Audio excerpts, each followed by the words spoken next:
Welcome to Solosaurus, a podcast about one-player board and card games. My name is Brandon Waite. My name is Carter Mackey. And this is episode number 15, where we're going to be talking about the time-traveling worker placement game, Anachrony. Or maybe we've already talked about it, and this is some distant alternate future. It's not. We're really reviewing it today. We haven't reviewed it before. And we're very excited about that review because this is one of the most interesting games that I've played in a long time. But before we get to that, we're going to talk about the news.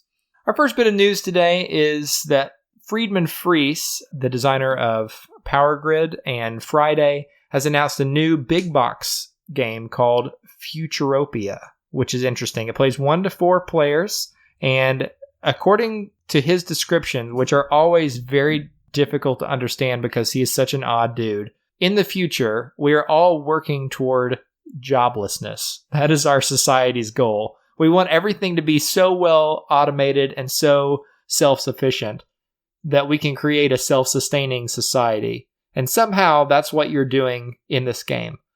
I like it already because I don't want to do anything. I would rather have robots do it for me. Right, of course. And that's the whole point of the game. So if you don't want to do anything and you want to imagine a future where that's possible, check out Futuropia, which is coming to Essen this year. Our second game that we're going to talk about this week is Caverna Cave vs. Cave, Era 2, The Iron Age. You know that you've really jumped the shark here when you have 3 colons in the name of your game, but this is what we're dealing with. This is the world we live in. We mentioned this several episodes back, that there was some kind of new Caverna Cave vs. Cave expansion or something coming. Now we actually have an English name for it, so it's the Iron Age. Apparently the difference here is that you'll start exploring a cave abundant in ore, and then you'll use donkeys to help move that ore to the surface where you can cast iron and forge weapons. And I'm just going to read you a quote here from Uwe's weird description for the game. In the meantime, your tribe has grown 4 primates capable of work. Keep collecting resources to increase your wealth. Shortly, you will be engaging in agriculture. ... The suspense is killing me. When will we engage in agriculture? What will we be growing? Is this coming in some future expansion? Carter, I cannot actually wait. I mean, obviously we're going to be growing more primates. Yeah, why primates? What does that mean? I assume that they mean humans and are trying to be funny in a way that doesn't really translate into English, but I don't know for sure. Well, then what is the tribe made of? Dwarves? I don't know. I mean, I thought that you were a tribe of dwarves. You are in the normal Caverna game. So anyway, if you want this weird expansion, it is also coming to Essen and probably to US retail sometime later this year. And then shortly, you will be engaging in agriculture. Our third bit of news for today is that Patchwork, the very popular game, 2-player game from Uwe Rosenberg, now has an Automa variant, an official Automa variant that you can purchase on the Lookout Games website. So if you log on to the Lookout Games site, you can go to a section where they sell their monthly magazine. And what you're looking for there is the issue 11, the August 2018 magazine. And when you order that, I think it costs a total of like $9 to have it shipped from Germany all the way here. And inside that magazine is a 24-card deck that you can use with Patchwork to play against an Automa player. It's very cool. I just ordered this and it just came yesterday. It also comes with 1 promo card for Agricola that has a character from Newsfjord on it. So if you're interested in that, check that out too. But what's really neat about this is the 24-card deck is actually designed by Morten Monrad Peterson from the Automa Factory. So they have a tremendous reputation of making great solo variants. So if you're at all interested in that, check it out. I expect this will be made for wide distribution at some point in the future because Patchwork is insanely popular. Yeah, I was thinking it was pretty well selling. Yeah, I can't remember where it falls in the BGG top 100, but I feel like it's somewhere in the top 25 even. Yeah, I can't remember. Yeah, it's way, way high up there. So if you are looking for a cutthroat game about quilting, this is the title for you. Our final thing that we're going to mention today is Discover Lands Unknown from Corey Konezka and Fantasy Flight Games that plays 1 to 4 players. Now, To preface this a little bit, if you have been paying attention to the Gen Con news at all, you'll know that at Gen Con, Fantasy Flight announced a new collectible card game, well, sort of collectible card game called Keyforge. And the idea of Keyforge is that you go to a store and you buy a pre-built deck. So there is no deck building prior to actually playing the game. And every deck that you buy is completely unique. It's a crazy new concept. Apparently, they've developed some sort of algorithm that allows every deck that exists to be completely unique from every other deck. Every deck has its own name, its own artwork, and all that. Well, now they're applying that same core concept to boxed board games. So this design sounds very similar to Seventh Continent. Like you're an explorer who wakes up and you don't remember where you are or how you got there, and you're supposed to try to figure that out, I guess. When you buy this game at the store, the game box that you buy is going to be completely unique from everyone else's. So different random events might occur, different land tiles in the box, and I expect that the core experience of it is going to be similar. Right. The idea is the same, but I think you have different goals in what you're trying to do also. I didn't even read that part. That's insane to me. I think so. Like maybe you're trying to like stay warm, or maybe you're trying to escape a cave or something. I can't remember now. It's too vague in my mind. But yeah, I think there's like possibly different even goals you're accomplishing, different, characters that you have that could be, with their abilities that you would use to accomplish that. Yeah, it sounds really interesting. It's such a bizarre concept because the idea of doing this for a card game where you spend $10 for a new deck and you get, some random, complete, unique deck is already compelling, and you can imagine people going out and spending $10 at a time to get a new deck. I've already seen people online saying they're going to buy multiple copies of this game so that they can experience the different things this game has to offer. That's an insane amount of money that you can get people to spend here. Yeah. We were just talking about this the other day, and one of the potential boons for Fantasy Flight in this new model is that, let's say you buy a copy of this to play solo for yourself, and then somebody else in your game group might want a copy as well. If you've already got a game, somebody else in your game group might want it, but they may not buy it just because they know they can play it with you some other time, right? Well, now they might pick it up anyway, because the experience they have in their box will be different from the one that you have in yours. So this is a really interesting new system. I'm very excited to see what they do with this. Yeah, I'm just interested to see how it works out. It sounds cool. But, it could be like Seafall. Oh, yeah. Poor Seafall. Yeah. Yeah, that one didn't work out quite so well. But this does have some serious designer pedigree here. Corey Konezka is amazing. He's done several big box games for Fantasy Flight in the past. And this is a novel concept. There's no doubt about it. So, very exciting news and definitely something to keep your eye on. In fact, Fantasy Flight Games has announced they're starting a whole line of unique games like this. So Keyforge will be the first, and then Discover Lands Unknown is the next one. So keep your eyes out for that one. Expect that sometime in, I believe, early 2019. That's all we've got for the news this week. So we're going to move into our review of the week, which is for Anachrony. Now, Anachrony is a 2017 game from Mind Clash Games from designers Richard Amon, Victor Peter, and David Turchi, whose name we've heard on this podcast several times before. This is a competitive worker placement game in which the Earth is recovering from a catastrophic explosion that killed almost everyone and then made the surface of the Earth uninhabitable. So the surviving humans have organized along 4 radically different paths to rebuild the world according to their needs. And those paths are harmony, dominance, progress, and salvation. And they have a fragile peace with one another with only one meeting point, which is the capital. And so each player is going to take control of one of these paths, and they're going to place workers using exosuits that they've powered up in order to harvest resources from the uninhabitable planet. And then they will use those resources to build new technology and create super projects and evacuate citizens before the cataclysm occurs. And during that time, they'll also be engaging in time travel. So we'll talk about how that all works itself out in gameplay in just a few minutes. But first, we're going to start with the components. And the components here are pretty good right out of the base game, right? Yeah, good. I feel like thick cardboard.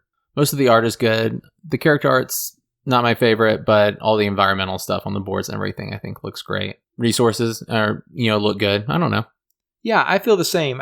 When I first saw a picture of this game, I just thought, "Ooh, that looks really heady and maybe not like something that would be that attractive to me." I mean, I like Euro games, but some Euro games look heavy and complicated when they're on the table.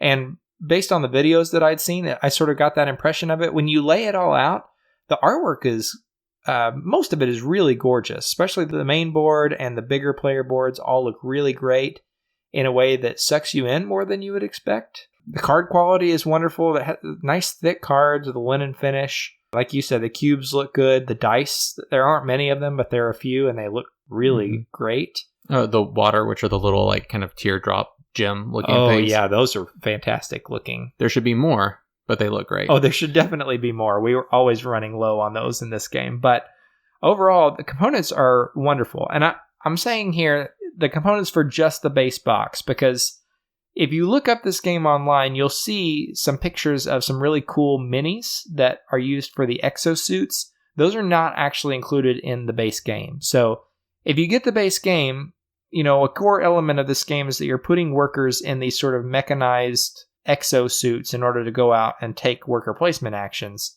The way that works itself out component-wise in the base game is you just have like a cardboard hex that you place your workers on. And it looks fine, right? Yeah. I mean, if I didn't know that the other thing existed, I'd be totally happy with this. Yep. But if you want to, you can buy an expansion pack called the Commander Exosuit Pack. And that has a couple of other modules you can add to the game, but the big thing it adds are minis for the exosuits. And those things are sweet. Yeah, they're really awesome. And they look great, but what's actually the coolest is that the tops of the mechs have a little slot in them so they can hold your little cardboard workers in a way that makes the type of worker visible. It's so pleasing because most of the time, minis add really nothing except a better tactile experience. And they take up a lot of space and they're more expensive. Here, they're actually functional. And to me, this model of making a game is really interesting because it says, hey, if you don't want to pay $100 for this game, we're not going to put the minis in the box. That way you can buy the game for maybe $60, $70 online somewhere. And then if you want minis to make it a nicer experience, pay another $20 or $30. I really like this method that they've chosen here. Yeah. If you want that extra bit, you get to have it. And it is nice. I would say if you like minis, that it is definitely worth the purchase. Yeah, I would say so too. But if you don't care that much about minis, then, it's nice that in a market where price is inflating rapidly for board games, right, you have some control over how much you spend here. Right. And I can't remember, how many modules does it have? Is it 2 or 3? In the expansion, I think it has 3. Okay. But in the base game, there is an additional module too. So it gets a little confusing which belongs where. But I think there's 3 in the expansion and 1 in the base game. So we'll talk a little bit about those modules in just a few minutes. But the main thing is to know you do have minis as an option if you want that. So the components for this game are really solid, I would say. And from my perspective, so are the rules. This is not a simple game by any stretch of the imagination. No. It's a heavy Euro game, I would say. But for a heavy Euro, it's not actually that bad. There are 19 pages of rules to cover the rules for the base game. Now, that doesn't include the extra module in here or the solo rules or the appendix. But that's really not that bad just to get started. No. And when you look at it all laid out, there's a ton of iconography on here. It looks very intimidating. And rightly so. I mean, there is definitely a learning curve to this game. It took me a while, my first 2 games, to get all the icons down. I felt like I was constantly looking things up just to make sure that I was playing things the way that they were supposed to be played. But after a while, the icons do begin to make sense in a way that made the game much snappier the more you play it. Right. I would say it was the same for me. There were some icons that, you pick up on very quickly, but there's some that I had to keep reminding myself about for a while. But then I did eventually just, it started to pick up on everything and everything went faster. Yeah, and the game does have a decent player aid that reminds you of the different elements of the round structure and what happens after the Cataclysm, which is sort of a big mid-game event, but it doesn't have a good way to remind you of what symbols mean. It has lots of iconography on the board to remind you of important things, but if you don't remember what the icons mean, then it won't mean much to you. So it does take a little bit to get that down, and the back page of the rulebook does have a list of all the different icons. So, you don't have an individual player aid, but you can just look at that for a quick reference if you need to. It definitely looks more overwhelming than it actually is. The good news is most of the crunch in this game comes not from the rules, but from how you actually play the game, which is a good quality here, because this is a game with a lot of tough, meaningful decisions, I would say. Yeah, it has a good kind of tension that I like of there's lots of good choices, and it's just trying to figure out how to prioritize it. That's true. And those decisions, like making those prioritization kind of decisions is tough, but I do think it helps that the rules are so grounded in theme in a way that makes the whole game easier to grasp, I would say. Talking about the play of this game is going to be a little bit complicated because there is a lot going on here, more than we could cover in the scope of one podcast. But we can break down sort of the major movements of the game. And one of the things that stood out to me right away is how much actually takes place before you get to the core piece of the game, which is worker placement. Before you ever place workers in any given round, you're actually making some really key, interesting decisions. So to start, every player has their own player board that has different information that's specific to your path that you're trying to leverage in order to do well in the game. But one thing that's the same across all those different player boards is a place where you can power up exosuits. And so the idea of this game is if you want to take worker placement spots that are out on the main board, which represents sort of the surface of the planet, you need to be putting your workers in these mechanized suits so that they can survive out in the wasteland. So you have to power them up before the worker placement phase starts if you want to use them. And that's a really tricky decision because it's pretty costly to power these things up. Yeah, you get more actions, but it's expensive and it's a non-refundable cost if you don't use that exosuit. And not only that, but for most of the paths, if you don't power up an exosuit and you choose not to, you actually get a little extra income at the beginning of the round, which is water. And water is used to pay for all kinds of things in this game. So you may choose not to take more actions that round just to help you get a little bit ahead on water. I mean, it's not really worth not sending out a mech just to get water. Right. But it is part of that decision-making equation, I guess. And then not only do you have to think about that, about planning out ahead of time how many workers you're going to send out, you also then have a phase where you need to decide if you're going to borrow things from yourself in the future. So the idea of this game is basically that this cataclysm happened, and there are folks who are trying to help prepare society to come out better on the other side of the cataclysm. So they figure out how to do time travel, and they can send resources that their past selves request from them in an instant. And I know that's confusing, but basically the way that works out mechanically is you can get a loan for something in the short term.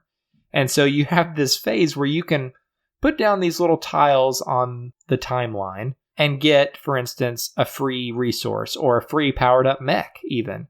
And it's this great one-time bonus that you get for that round. The trick is you're going to lose points later in the game if you don't pay that back. So it's a really interesting thing that you're dealing with there. The way that works out on the board is you place these little cardboard triangles on the timeline. And every round, you're going to look and see, okay, on this segment of the timeline, who borrowed the most stuff? And that person is going to end up rolling a die to see if they caused any paradoxes in doing that time travel request stuff. Yeah, if it's tied, you both roll for it. Yeah, and once you get 3 of those paradoxes, then you get an anomaly that just shows up in your city. And basically, an anomaly is a bad thing that's going to give you -3 points at the end of the game. So you really don't want these triangles that you've borrowed sitting out on the timeline for very long. But it's also hard to get the resources you need to go back and pay them off because everything is tight in this game. Yes. So really interesting concept right then. Do I want to take this at the beginning of the round? Because it'll really help me out now, but I'm going to feel the pinch a little bit later on. So you're dealing with all of that before you ever get to the main part of the game, which is actually placing your workers on the board. And the worker placement here, it is innovative, but at its core, it's like a normal worker placement game. You put your worker down and you get whatever the action spot says. And a lot of the action spots are standard stuff, just getting resources or building something. Oh yeah, trading resources for other resources, that type of thing. It's exactly what you'd expect in that sense, recruiting more workers maybe. The twist here is that when you put down your workers, some actions require a certain type of worker. So there's 4 types of workers in the game. There are administrators, engineers, scientists, and geniuses. And geniuses can function as any of the other 3 types. So they're the best, period. Some actions require a scientist or an engineer, and that's pretty interesting. What's even more interesting is that some spaces on the board will say, your worker can take this action, and when it does, it won't get sleepy after. Because that's one of the funny elements of this game too, is when you take an action with your worker normally, he gets real sleepy, much like I do after a long day at work. Yes. And if you don't want to be sleepy, you need to do something that they find fulfilling, I guess. At least that's how I interpret the theme right, here. Yeah.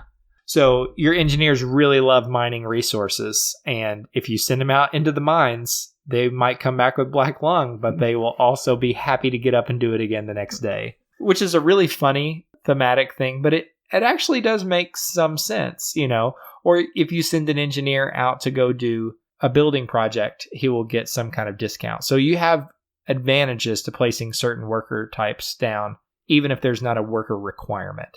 So it's a pretty interesting thing. And then all that leads to this system where you place out workers and then you need to find ways to wake them back up and make them ready to work more. And to me, that's one of the most interesting parts of the whole game. Yeah, it's a really cool system because sure, some of your workers will come back alert and ready to work again for the next turn, but most of them will go into like the tired space, and you can't use them until you spend an action of sorts to get them ready to work again. And you can either do that by being a taskmaster and forcing them to work, and you lose essentially victory points, but it's going down on the morale track, or you can give them all water and their, I guess, fair share of rations, and you will gain morale and victory points, and they will also be alert again. And the trick there is that it's much easier to be a taskmaster than somebody who gives the resources. Not only do you have to actually pay the water to be nice to your people, but you also have to take a full action to do that. It means placing one of your awake workers down to wake the rest of the workers up. And then that worker's going to be sleepy next round because it makes them tired waking up their brothers and sisters, I guess. So it's a really interesting concept. You could use a free action to be mean and lose victory points, but hey, you saved yourself an action and you save some resources, or you can be a good boss, basically. That's a cool balance. Plus, there's one other added complication here, which is that as you gain more workers, you send them out in exosuits into the real world to take actions out on the main board. You take your workers, you put them in exosuits, and you send them out into the uninhabitable Earth to be taking, the actions they need to get more stuff or build stuff or whatever it is they're doing that turn. But also, you can build buildings during the course of the game that you can put workers on there that don't require exosuits. And so when you're recruiting, you sort of need to be planning, okay, I'm going to send these folks out, which can only be maximum of 6 different workers that go out into the world. But I also want to save some back so that I have some to put on my own buildings. And so just to give you an example of how that works, my first game, I was building all of these cool buildings that give you, special ways to convert resources of one type into another type, without making your workers sleepy at the round or something like that.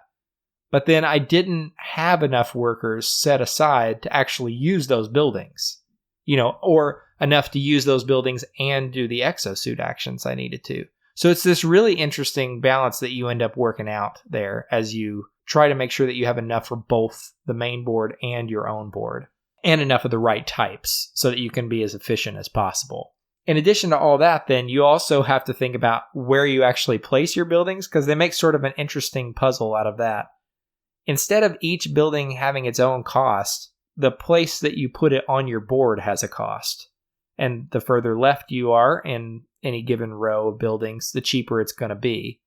And so the more buildings you build, basically, the more expensive it gets. But you could also choose to build these big, giant super projects that give you a special power and take up 2 spaces on the board. So lots of interesting considerations there. The other thing that's innovative about this game, in addition to the different types of workers and how buildings work, though, is that mid-game, there's like a big game-changing event called the Cataclysm.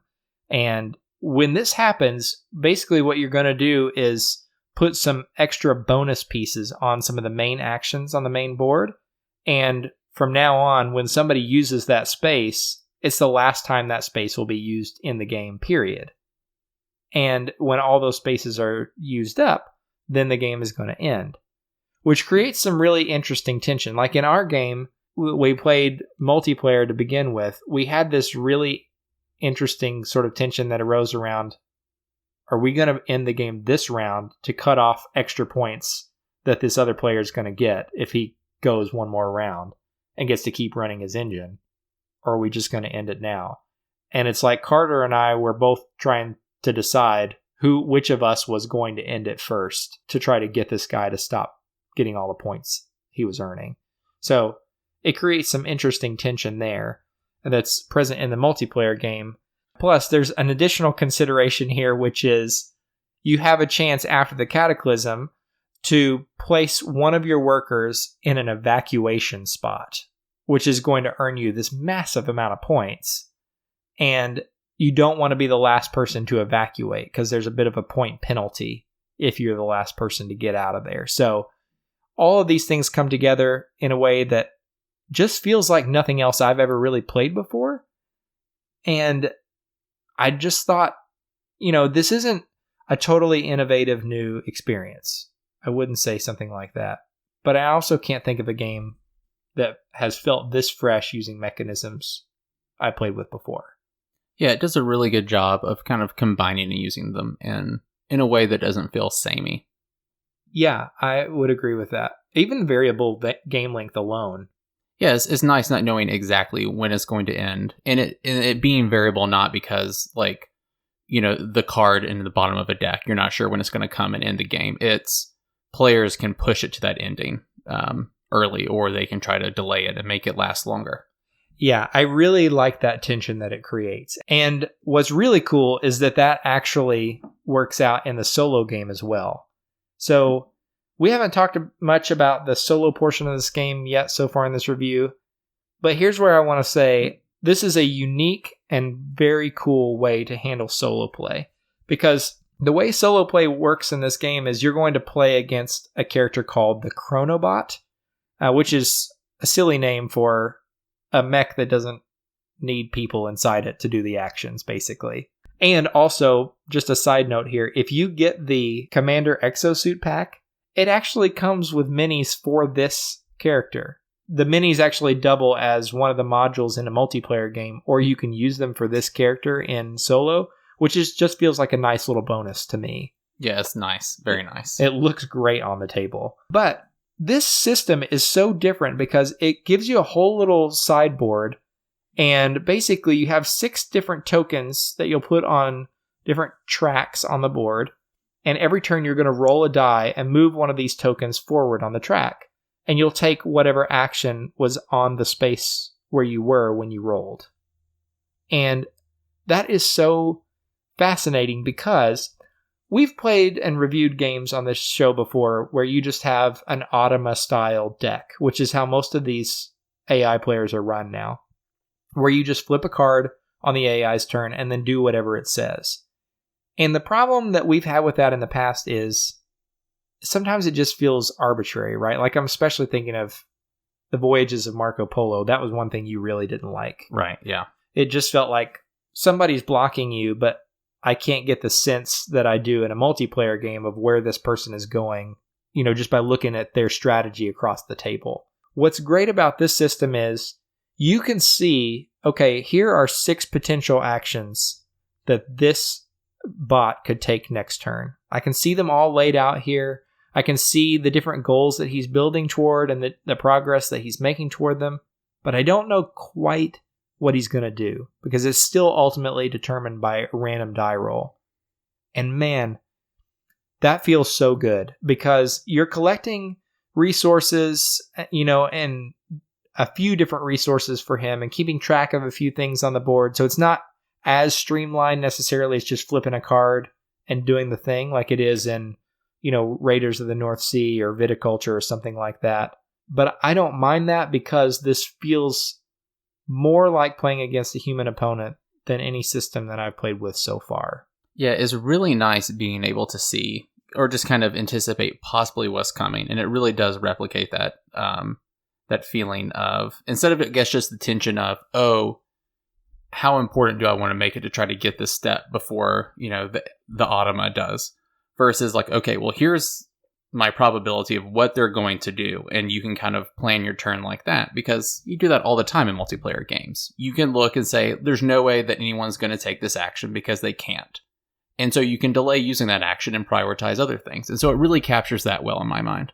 I think so too. And I think that it's funny, you see a die used in this and you sort of automatically assume it's going to be more random maybe than an automa deck, but it actually feels much less random simply because you can see what's coming next. And apparently that was part of David Turchi's idea when he was creating this design was, how do I take the idea that has been pioneered by groups like the Automa Factory that have done a fantastic job making AI systems, but make it feel less arbitrary and less random. And a side benefit of that is you end up playing the AI player like you would play against another human player. And what I mean by that is, for instance, the AI player gets bonuses when it gets a set of workers or a set of resources. My first game, I didn't pay attention to that, and I got stomped. And really, my second game, too. I both times I got really annihilated. And then I started realizing, wait a minute, I can't just play like I would against any other mechanized opponent. I need to actually see, okay, he might go and recruit this type of character that he needs to complete a set and get victory points. I'm going to go there first. And as soon as that started happening, that's when it clicked for me, like, man, I'm playing like I would if, Carter was here in the room. Because that's a major way that you play multiplayer games. Only with the added benefit here of not being a jerk when you do this. Right. Because I always feel bad when when you hate draft or when you intentionally cut somebody off. It comes with a feeling, if you have feelings still and you play games. It makes you feel a little bit bad. Well, it's good to know that you feel guilt. I don't know if I can quite relate to that as much. Yeah, I could tell that when we were playing the game before. Right. Yeah, but I still feel guilt when I play multiplayer games that way. To me, it's nice to be able to do that without feeling that way. And it just creates a really dynamic game experience. I think that he's done something very special here in creating this module. And what's even cooler is that it still affects the variable game length that we were talking about earlier, because you can see, okay, there are only, 4 of these one-use action spaces left.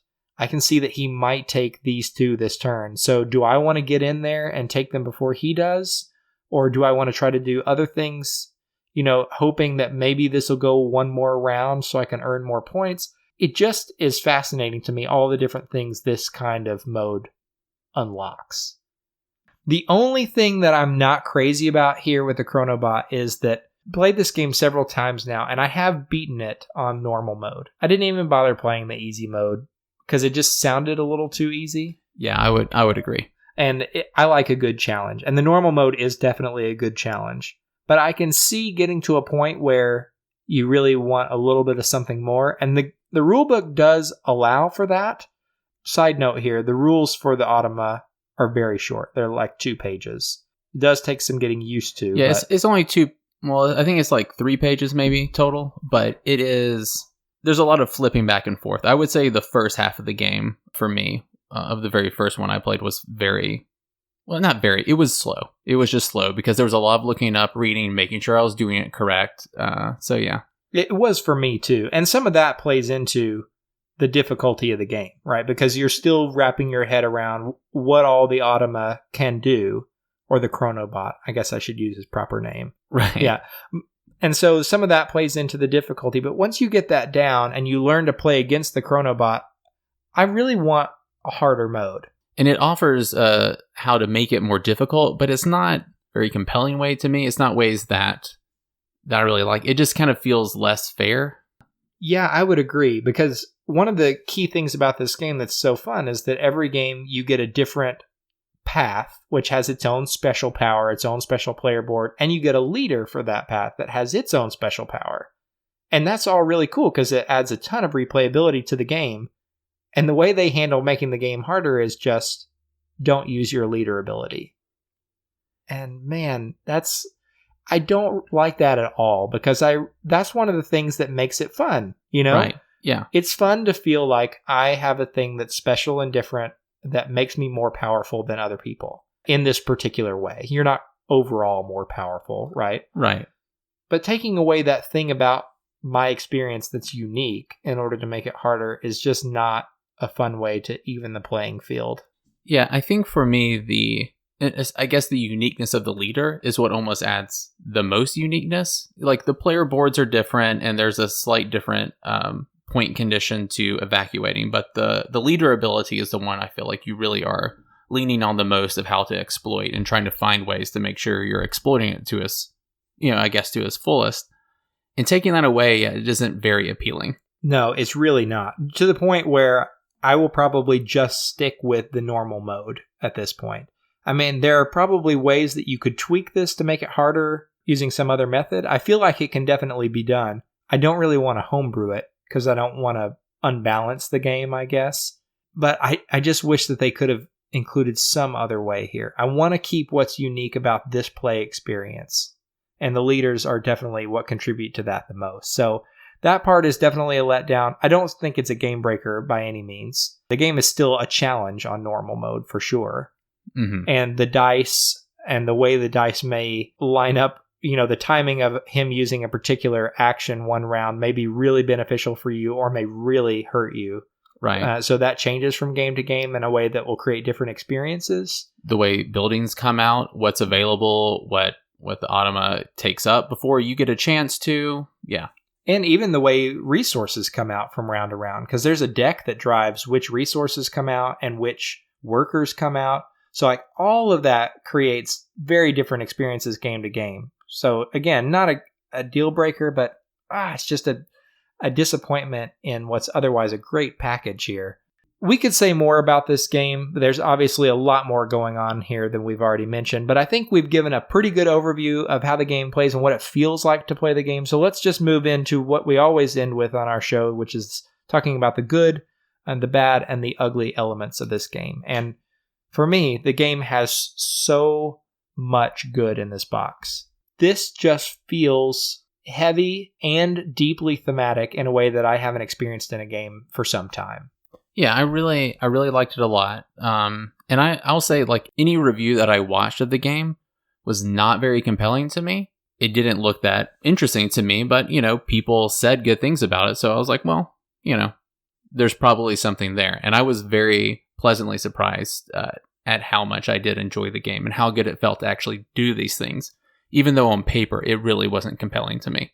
Yeah, I totally agree. When I first saw reviews of this, I just thought, oh, that looks too difficult. It looks very heavy. And usually when games are very heavy, you can see all the mechanisms peeking through in a way that makes you forget about the theme altogether.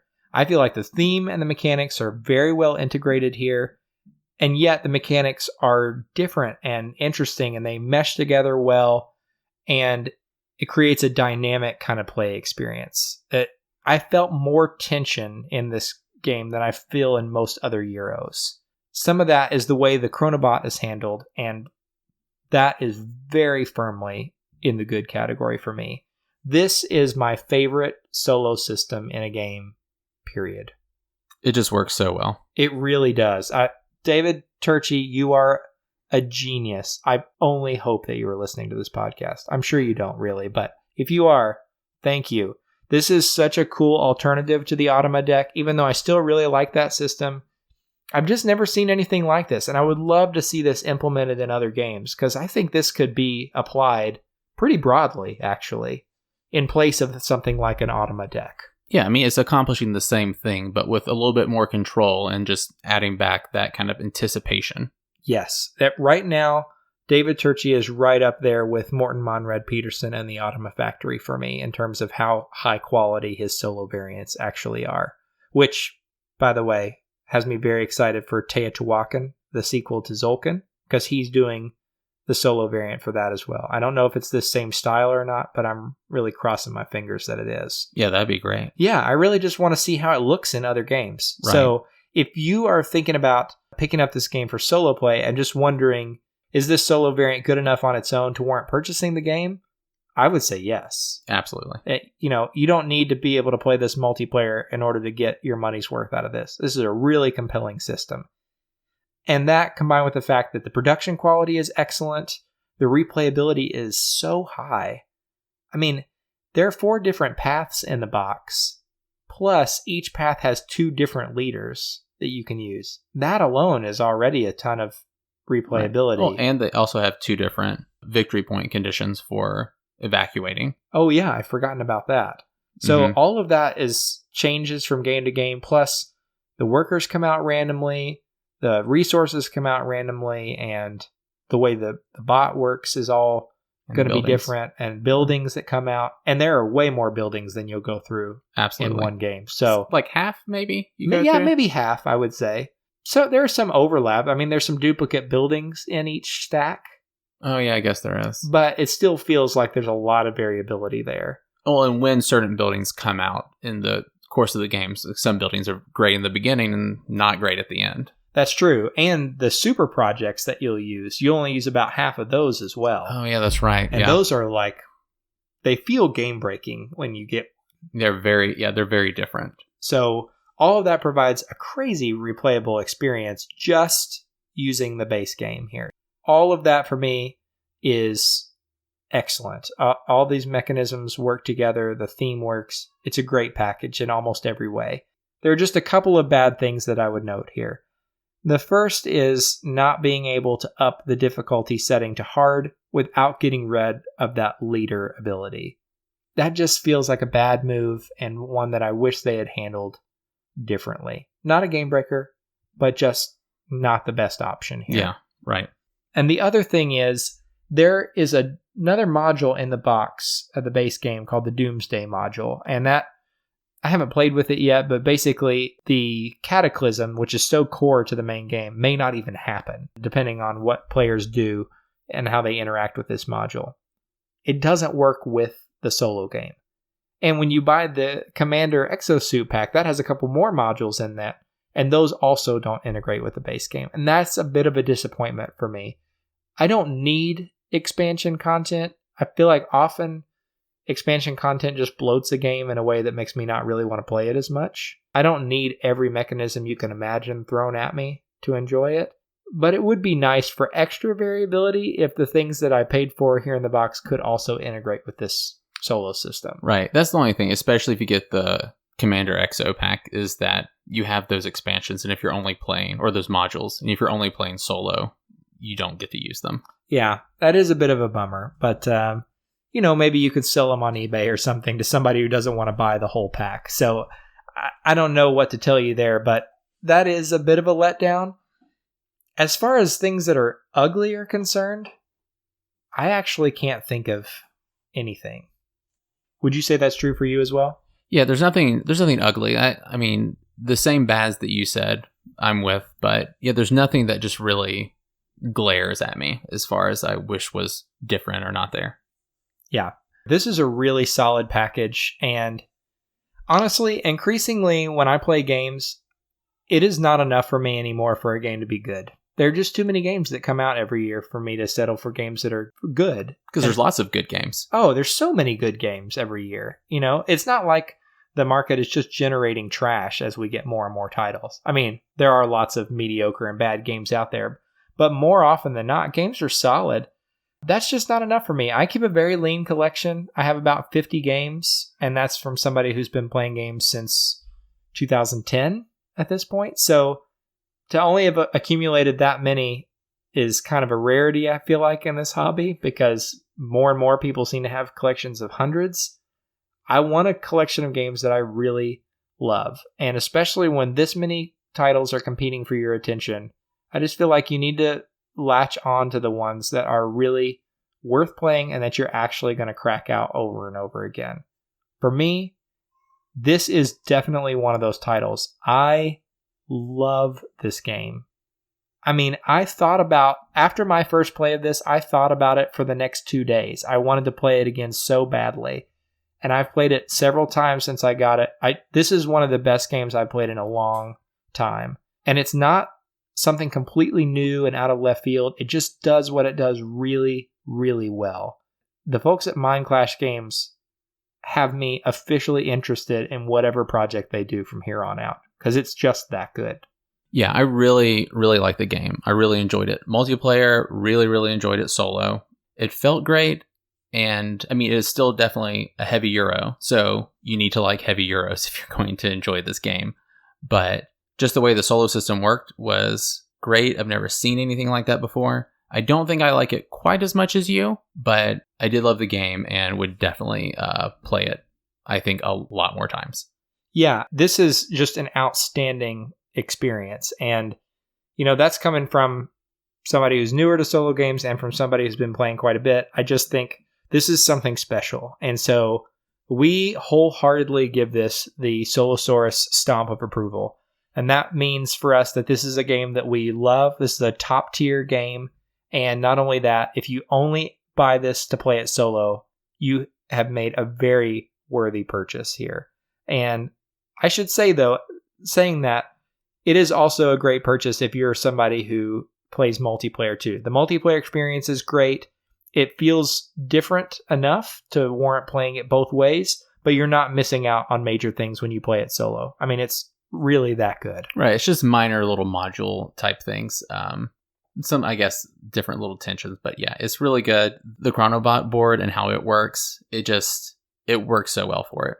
Yeah, 100% agree. And the price is right too. It's reasonable. So if you like heavy Euros, this is a no-brainer. Check it out from Mind Clash Games. And that's all we've got to say on the matter. That's it for this episode. If you haven't yet, follow us on Facebook, where you can find out what we've been playing and what's new to the collection or what's just come in for us to review. Check that out on there. Or you can follow us on Instagram at Solosaurus Podcast, where we share pictures of whatever game we've got going on, news about the podcast, giveaways, things like that.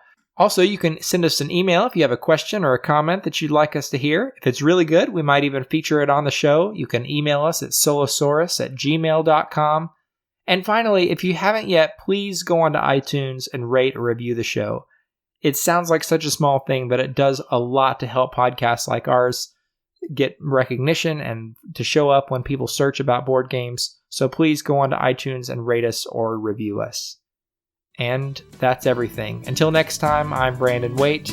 I'm Carter Mackey. And this is Solosaurus.